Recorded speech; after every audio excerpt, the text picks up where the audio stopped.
Olá, muito bem-vindo, muito bem-vinda a mais um programa Direito e Justiça, que nessa semana vai esclarecer as questões referentes à inclusão social, ou seja, quais são os direitos que aquelas pessoas que eventualmente sofrem ou possuem algum tipo de deficiência têm e podem exigir. É um aspecto que nós já vivenciamos na imprensa, inúmeras divulgações de situações que acabam revelando ainda uma pouca estrutura do Estado brasileiro para esse tipo de situação. Mas será que isso vem melhorando? Como é que o direito trata desse assunto? Será que a nossa Constituição impõe regras rígidas para poder atender a essas pessoas?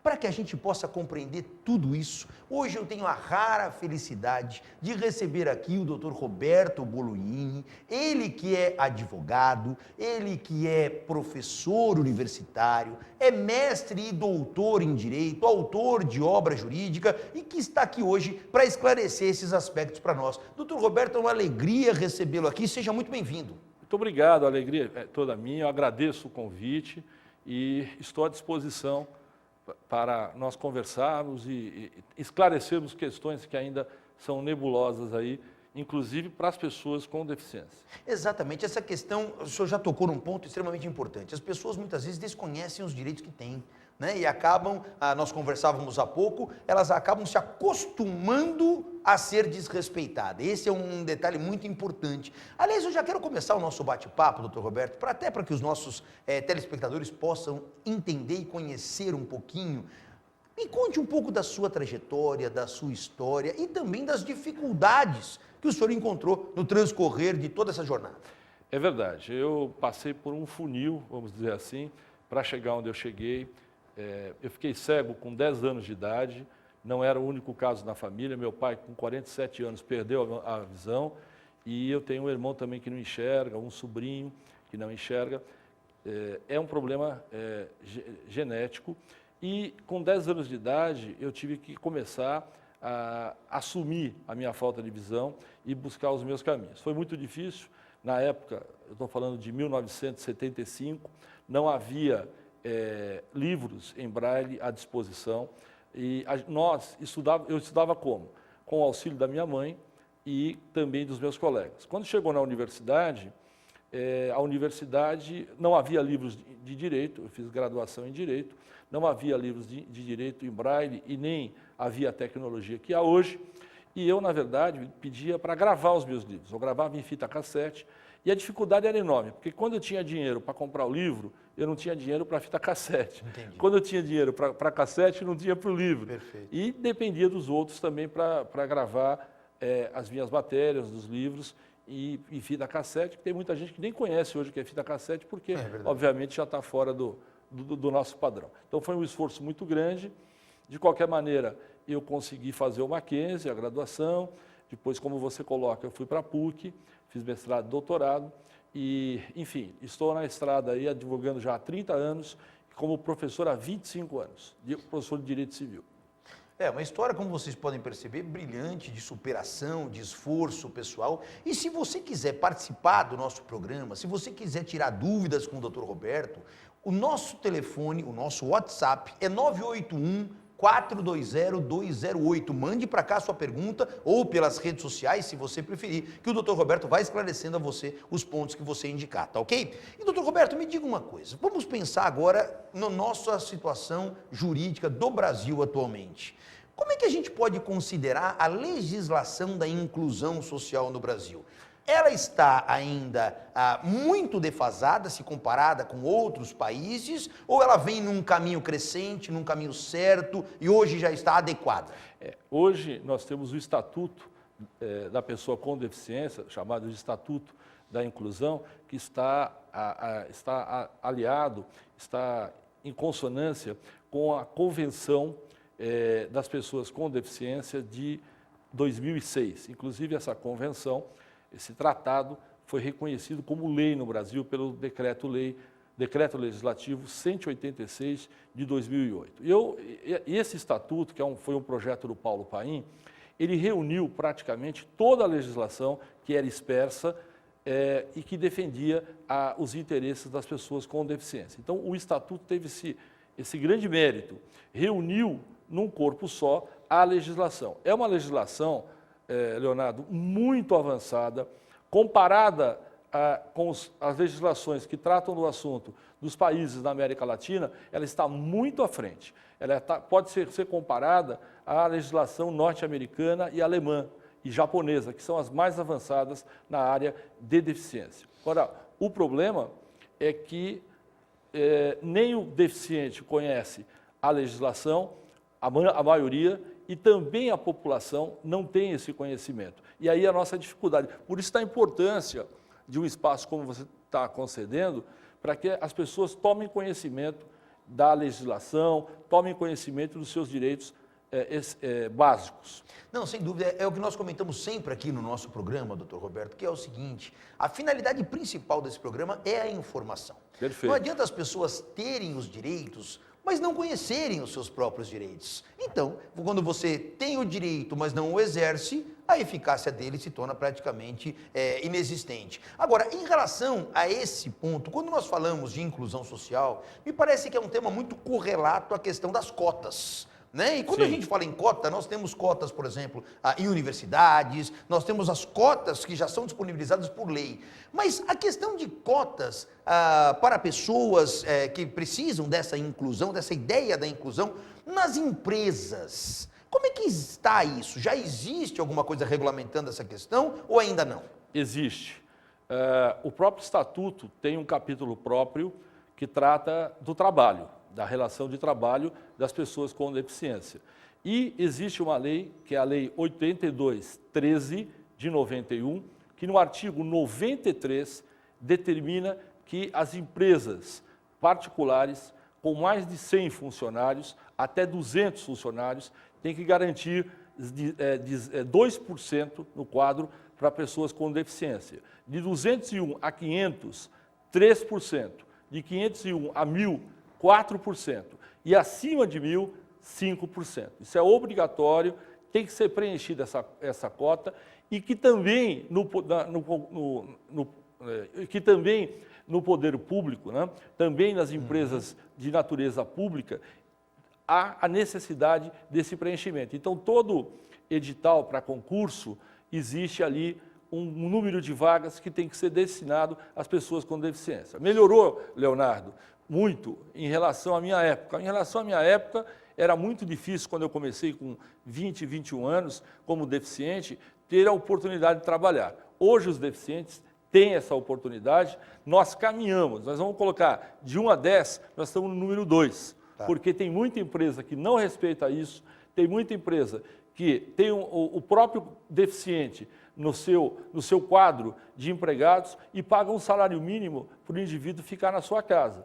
Tem empresas também que privilegiam uma espécie de deficiência, aquela que exige menos adaptação no local. Então, esses problemas, eles têm melhorado, está se avançando, mas ainda nós temos que avançar muito mais. Quando nós falamos nesse aspecto de cotas, né, em relação às pessoas portadoras de alguma deficiência, quais são as deficiências que permitem se aprofundar na ideia da cota? Quer dizer, são só deficiências físicas? Não? Quais são essas deficiências que estão abrangidas nesses regramentos relacionados à cota? Todo e qualquer tipo de deficiência. O que é ser deficiente? É uma pessoa que tem um impedimento prolongado, físico, mental, intelectual ou sensorial, que em vista de barreiras arquitetônicas, barreiras na comunicação, barreiras atitudinais, não consegue interagir socialmente e, portanto, não consegue exercer seus direitos e liberdades fundamentais. Então, todo tipo de deficiência, seja lá qual for, mental, intelectual, mental, físico, sensorial, está protegido pela legislação. É claro que tem que se fazer uma análise do deficiente.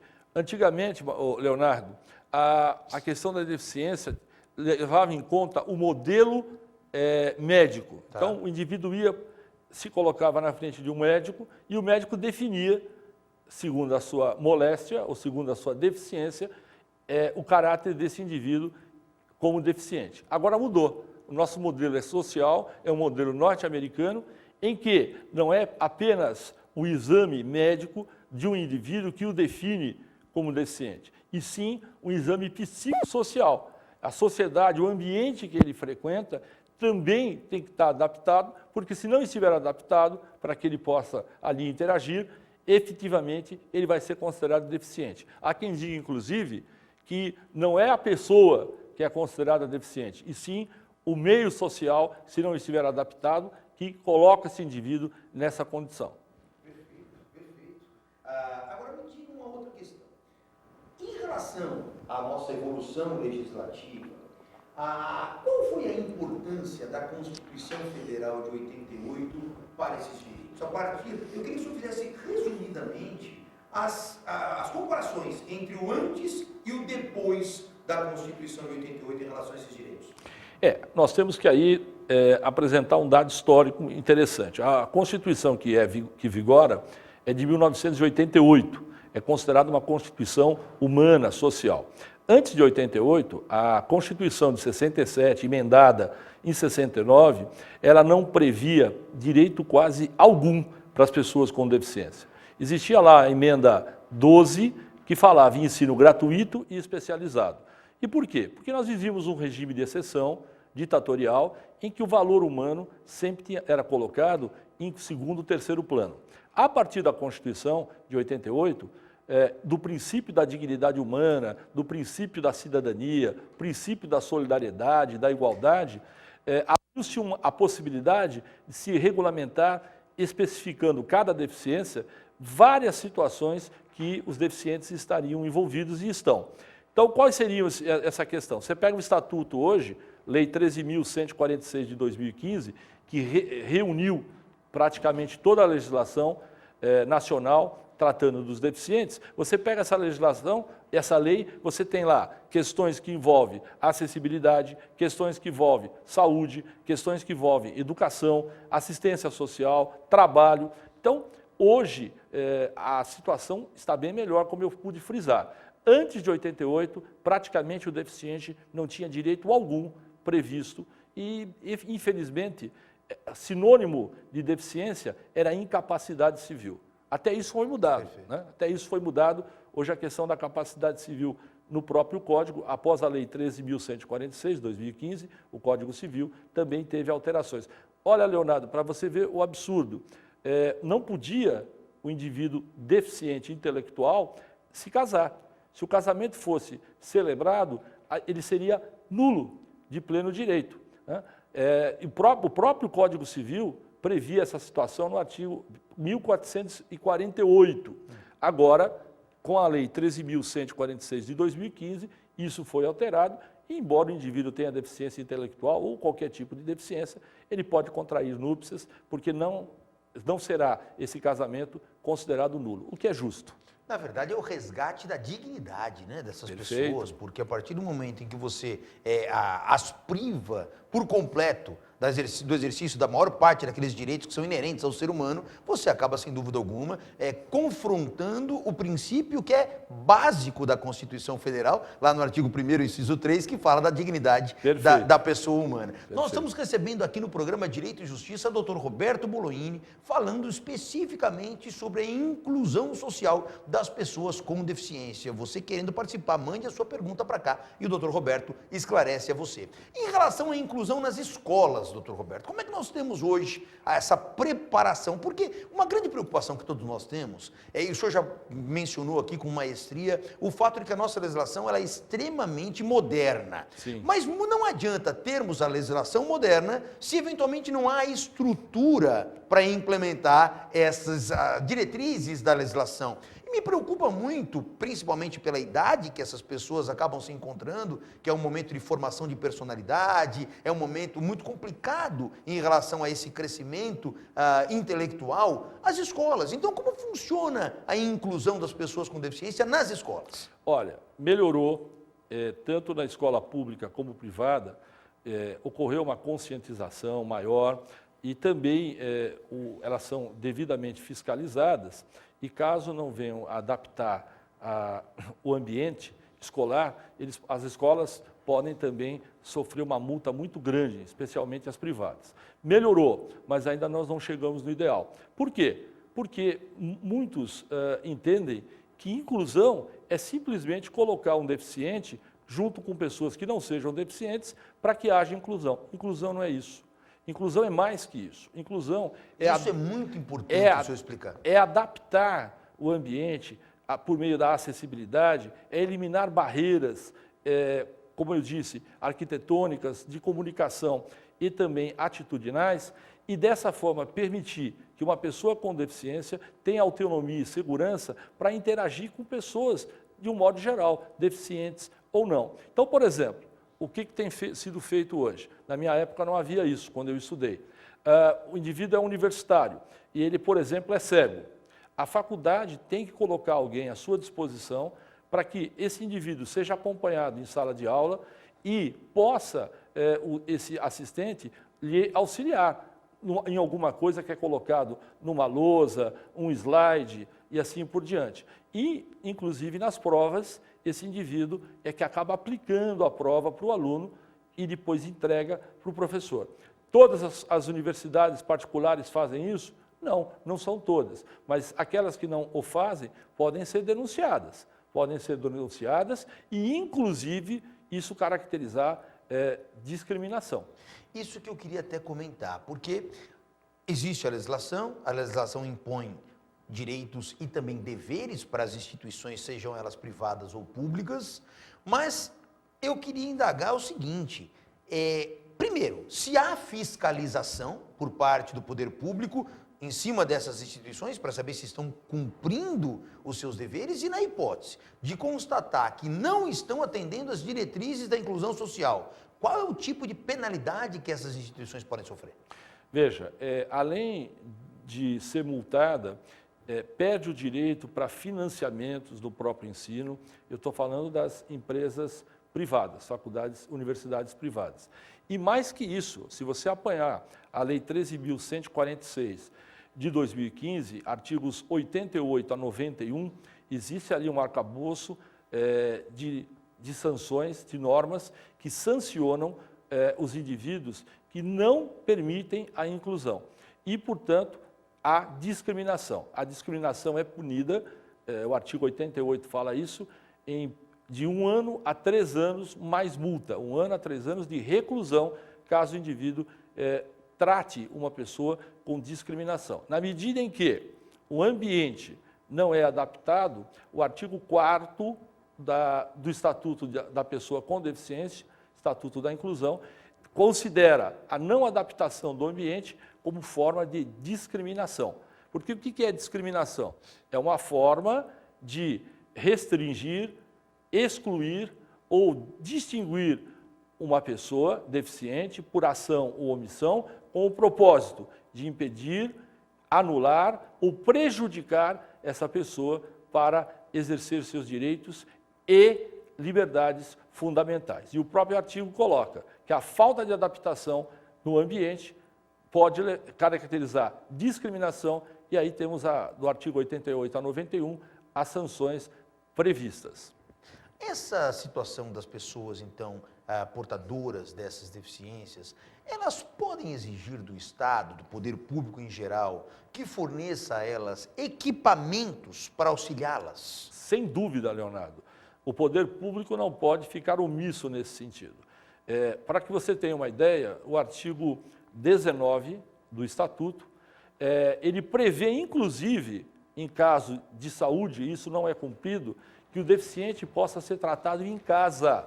É uma obrigação do poder público. E a gente sabe que, muitas vezes, nem no próprio posto de saúde, o indivíduo, ou no hospital público, o indivíduo é atendido, seja deficiente ou não. É uma obrigação em matéria de saúde. Em matéria de educação, muito mais. O poder público tem que eliminar barreiras nas escolas, da pré-escola à universidade, e eliminar barreiras, muitas vezes, significa efetivamente dar equipamentos, fornecer equipamentos e recursos humanos para que o indivíduo possa estudar e desenvolver suas potencialidades. Os nossos telespectadores já começam a se manifestar aqui, doutor Roberto, e enviando aqui algumas questões em busca dos seus esclarecimentos. A Mariana Conceição, ela coloca se o senhor já acredita que as escolas já estão preparadas para receber esses jovens com deficiência, mais ou menos em cima daquilo que conversamos há pouco, e ela pergunta ainda mais, onde buscar esses direitos? Bem, primeira coisa, conforme eu disse, caminhamos numa escala de 10, de 1 a 10, estamos no número 2. Muita coisa deve ser feita e muitas escolas públicas e privadas não o fazem. O que você deve fazer? Você, no artigo 7º do Estatuto da Inclusão, existe a possibilidade de qualquer pessoa, deficiente ou não, peticionar para o órgão próprio e denunciar a falta de adaptação, a falta de acessibilidade, a falta de inclusão da pessoa com deficiência. Você pode peticionar, por exemplo, para o Ministério Público, que cuida dos direitos e da cidadania, e dos direitos e liberdades fundamentais, o Ministério Público que cuida da cidadania. Existe, inclusive, no Ministério Público também uma área que se trata apenas das questões da pessoa com deficiência. Mas eu vou dar um exemplo, Leonardo. Um dia desse eu fui ao supermercado com a minha esposa, existe uma área ali, uma reservada, uma parte da garagem, do estacionamento, para que você coloque seu carro e possa entrar no shopping, e esses lugares são reservados para pessoas deficientes. Sim. Quando eu fui colocar meu carro lá com a minha esposa, tinha um carro lá dentro, sem o símbolo, sem o desenho universal. Aquela identificação. Exatamente. E aí eu aguardei o indivíduo, porque se eu sou advogado e tenho que lutar pelos direitos dos meus clientes, como advogado eu tenho que lutar também pelos meus direitos. Claro. Então, aguardei o indivíduo chegar e eu falei para ele, escuta, o senhor é deficiente? Não, eu não sou, bem arrogante, não sou. O senhor está falando isso porque o carro está aqui? Pois agora eu não vou tirar o carro, eu vou dar uma volta no shopping. Tudo bem, eu não tive dúvida. Liguei para 190, chamei a polícia e denunciei. Olha, esse carro aqui não tem o símbolo, o desenho universal que caracteriza um carro que transporta deficientes, e o indivíduo me relatou dessa forma. O policial chamou o guincho e o carro foi guinchado. Então, o artigo 7º, conforme eu falei, dá uma possibilidade, dá instrumentos de você poder denunciar para a polícia, para o Ministério Público, para órgãos em geral que cuidam dessa questão e, portanto, exigir que os direitos sejam respeitados. Em relação às escolas, o próprio Ministério da Educação pode ser alguém a ser instado a se manifestar sobre isso? Não há dúvida. Inclusive o MEC hoje, naquelas fiscalizações, naquelas visitas que eles fazem para dar continuidade aos cursos, né, porque o curso ganha a possibilidade de se iniciar, mas também ele é avaliado, né, periodicamente, e se exige, para ter continuidade do curso, alguns requisitos. Um deles, o MEC exige adaptação do ambiente para recepcionar as pessoas com deficiência. O Arnaldo Soares, ele também está nos acompanhando, e ele relata aqui uma situação de que ele tem na sala de aula dele um colega com deficiência visual. E ele indaga qual é a melhor forma de auxiliar essa pessoa. Primeira coisa, o nome dele é? Ele é o Arnaldo Soares. Arnaldo, a primeira coisa que você deve fazer é chegar para esse colega e perguntar. Você quer que um auxílio, você deseja alguma coisa que eu possa te auxiliar? E se ele disser que sim, aí entra-se nas questões particulares. Por exemplo, para conduzir uma pessoa com deficiência, você tem que dar o braço para que ele pegue no seu braço e possa ser conduzido. O normal é a pessoa pegar no braço do deficiente, e isso não pode acontecer. Por quê? É o contrário, então. Exato. Porque se o indivíduo que estiver conduzindo subir ou descer uma escada, com o movimento do braço, o deficiente também vai saber que está subindo ou descendo, e isso faz com que ele tenha mais segurança na mobilidade.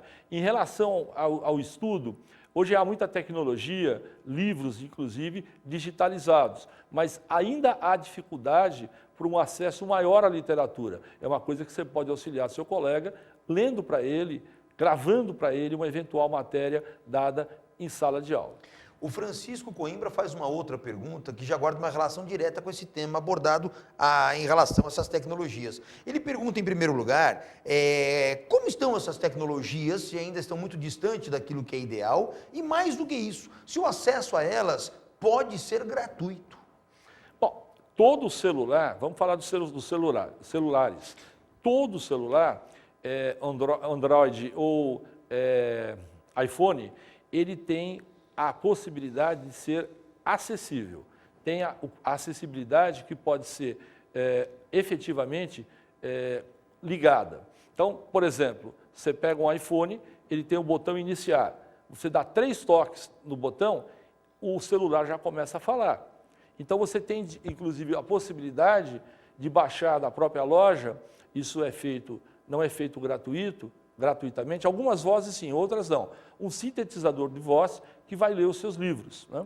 Os computadores também têm essa possibilidade de adaptação. Então, realmente, em relação aos equipamentos, existe a possibilidade de acesso, eu estou falando da minha situação, como deficiente visual, né?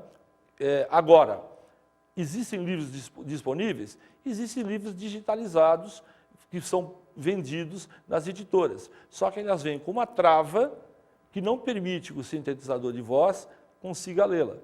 Então, esta é uma dificuldade que ainda existe e que os deficientes deveriam, visuais, se reunir, unir forças e requerer que essa trava seja retirada, para que os livros digitalizados possam estar à disposição das pessoas com deficiência visual.